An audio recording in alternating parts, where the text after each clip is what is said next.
I think it's really natural that there's going to be an element from a policy perspective that is wait and see. Okay. But I do think that when I look at some of our technologies, when you're talking about security as an example, and against the backdrop of a very dynamic cybersecurity world, that's something that our customers continue to prioritize. And that's something that's going to be separate from any change from an administration perspective.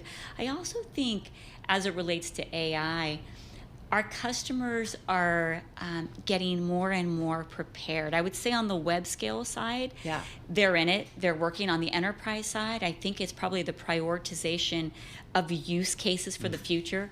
I don't know if you saw this, but we just put out our new AI readiness report. And what was so interesting was that we did one last year. And what was consistent across the 2 years was the pressure that companies and IT individuals are feeling around AI readiness.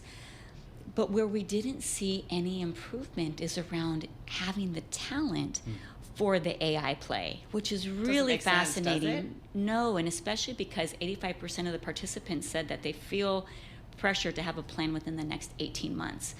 And so it just tells us there's a lot of practical work that needs to be done. From a Cisco perspective, our focus is on AI infrastructure.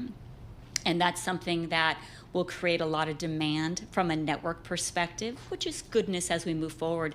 But I would say internally, there's a lot of work that we're doing with our people. And our hope is that we can share this more broadly with our customers as well. Are you having any issues finding employees right now? So I would say there's always a shortage for great talent. That's how it feels. And so what across it the means, board, or there's certain categories? I would say there's certain categories. Okay. So I would say absolutely from an AI talent perspective, people are building skills right now. And so what's really fascinating is we start with a huge funnel of talent, and what we're finding is that a small percentage of that funnel has the AI skills that we're looking for.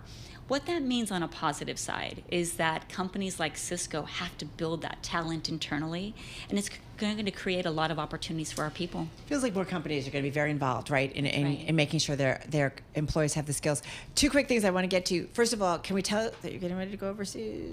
Yeah, sure. Okay. What you guys are, sorry, it's out there. You just did. Oops. But you're a global company, and you are getting ready to go to Africa. And we talked a little bit about offline, about India. What is going on in those markets that you think is really important for the Bloomberg audience to know? Yeah, I'll start with Africa for just a moment. I think what we see there is that the demographics and the number of young people embracing technology creates a tremendous opportunity. And so from a Cisco perspective, there's a lot of work that we're doing around key topics like cyber resilience. We did a report several months ago that basically showed that the number of cyber attacks on the African continent continue to increase. And in fact, it actually impacted GDP by about 10%. And so you see tremendous opportunities around policy, around skills. We see a shortage of security skills around the world, but on the African continent.